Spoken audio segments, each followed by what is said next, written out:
Joe Biden is under massive heat after these last-minute policy decisions that he is making before he exits the White House come next week. You guys have got to check out what this guy's been doing. Do you think it places as a political liability? That's a great asset. More inflation. What a stupid son of a... The only thing, my being the oldest president, I know more world leaders than any one of you ever met in your whole goddamn life.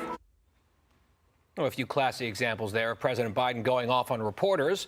And as we count down the final days of his presidency, we're learning that Biden most likely will not hold an end-of-term news conference, which is traditional, but he will deliver a foreign policy speech tomorrow and then a farewell address on Wednesday. Speeches are one thing, but questions are important for our leaders. You wonder, is the president afraid to answer for some of these controversial decisions that he's made recently? For instance, you can go down the list, pardoning his son. He said he wouldn't. Transferring 11 Gitmo terrorist detainees to Oman for resettlement. See how that goes.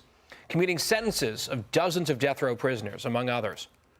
Let's hear what the daughter on that last point of a murder victim had to say when Biden decided to take her mother's killer off of death row.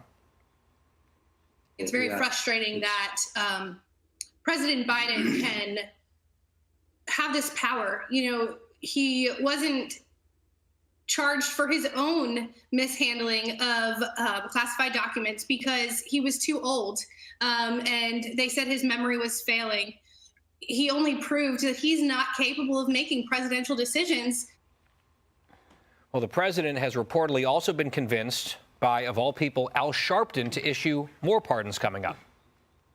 I recently spoke to Reverend Al Sharpton, and he said that he would like the president to issue a pardon for Baltimore County State Attorney Marilyn Mosby and Jesse Jackson Jr. Can we expect to hear an announcement on any high-profile pardons such as these? Yeah, I'm not going to get ahead of the president. He's going to make some more announcements or pardons and commutations. The president and his team is working through it. They're trying to figure out the best way forward. Well, that certainly inspires confidence, given what they've done so far. And I think the translation there from KJP is, yes, there are more pardons coming, maybe part of that sort of laundry list from Al Sharpton.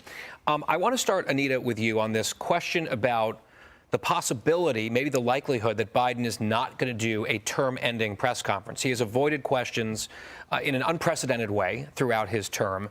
Just from a journalistic standpoint, isn't it important for the leader of the free world to answer in a formal setting questions as he exits the stage? Yeah, of course it is. And in a White House briefing, KJP was very ambiguous about whether he would do that. I'm guessing that he's not going to.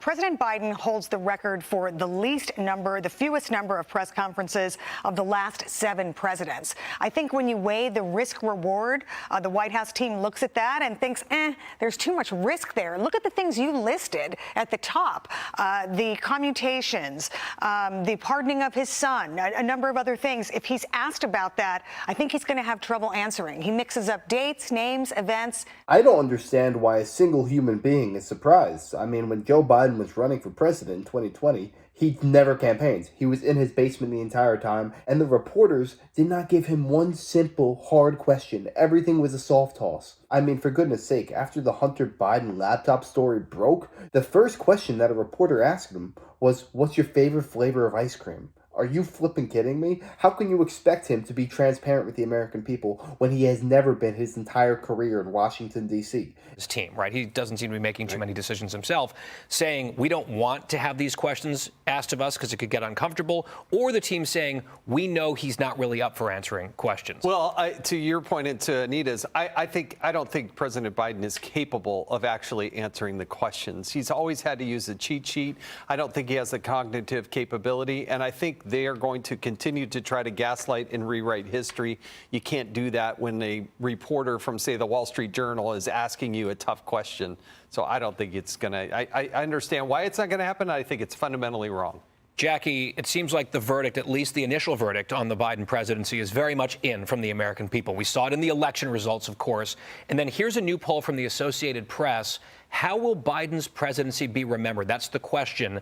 And 25% of Americans total said it will be remembered as good or great. I would love to meet those people. And then a majority saying poor or terrible, a sizable plurality saying terrible. You did exactly what I did with that poll. I did the math on it. So it's 53% poor or terrible. That is the majority and how they feel. To the 25% that said great or good, the rest said 28%. They said it was average.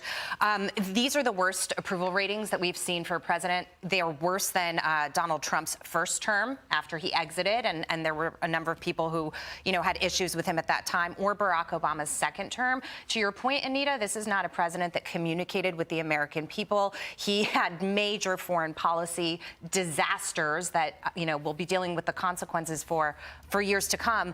And economy. I mean, I'm a business person. We talk about that every day between inflation and the overall economy. And I'm not talking about the stock market.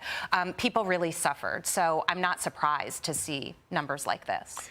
We are looking backward, of course, at Biden, but the real story coming up is the future looking forward. And to that point, all eyes on Capitol Hill this coming week. 13 of Donald Trump's cabinet nominees will face the Senate in high-stakes confirmation hearings. Trump and his party hoping it'll be a quick and easy process, but it may not quite play out that way. We have very urgent crises that have to be dealt with. President Trump needs his cabinet in place right now. Every one of these cabinet nominees needs to get a fair hearing. My greatest concern is that the Democrats don't use procedural opportunities to slow us down. Republicans choosing to rush nominees is quickly becoming a pattern. It's hard not to wonder, what are the Republicans trying to hide about these nominees from the American people? President Trump's going to go in on day number 1 and sign 100 executive orders. But those orders go nowhere unless we get these nominees across the finish line. It has nothing to do with Republicans trying to rush nominees. It has to do with Donald Trump wanting to follow through on his message for the American people. He wants his people in place in order so that he can enact policy decisions that benefits Americans. If the entirety of his cabinet is not improved, then the needle's going to stop moving. We need to make progress, and it happens one step at a time. How can you expect Trump to make positive improvements towards our country if his surrounding team is not there with him? Planning to issue those 100 executive orders on perhaps even his very first day in office.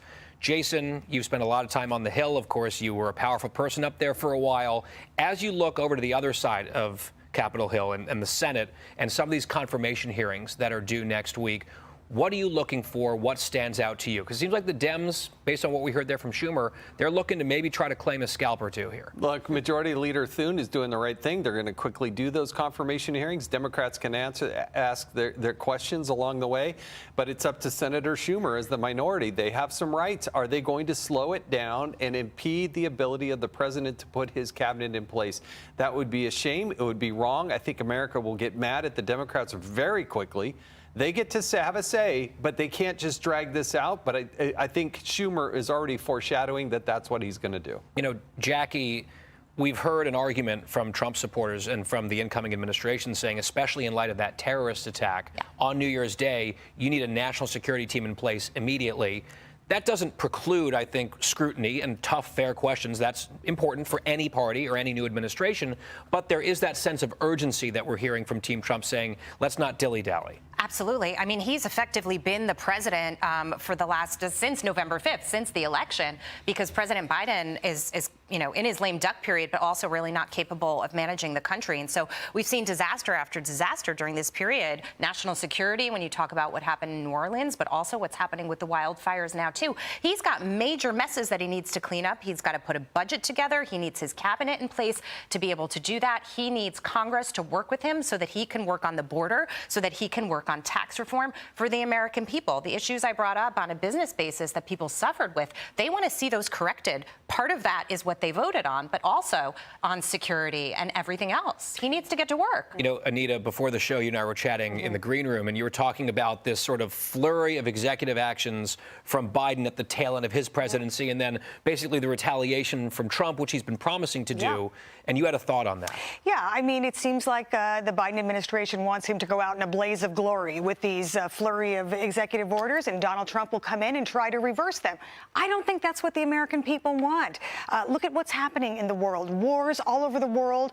California is burning down. I think people, they want a peaceful transfer of power. Even though Donald Trump had all the objections in the world with Joe Biden winning that 2020 presidency, he still wished him the best. He still wanted him to prosper for America's sake. He even wrote him a letter to wish him luck for the upcoming 4 years. But it just seems that the Democrats and Joe Biden, they just want to disrupt Donald Trump at all costs. Every move that they make is strictly politics. They're not looking out for the American people, because if they were, they would listen to what we said on November 5th and give Donald Trump what he wants. Give him the cabinet that he wants. I mean, it's the least that they can do. But I have no doubts in my mind that Chuck Schumer and the Democrats are going to prolong these hearings for as long as humanly possible. They're going to do anything to sweep Donald Trump's feet. They just simply do not want the best for us, the everyday Americans. With these politicians in power in our government, it's almost like we are attacked from within.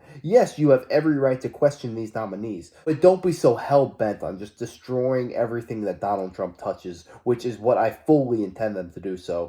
But yeah, let me know your thoughts on this down below. Do you think Chuck Schumer will let all these nominees fly, or you think he's going to do everything in his power to stop it?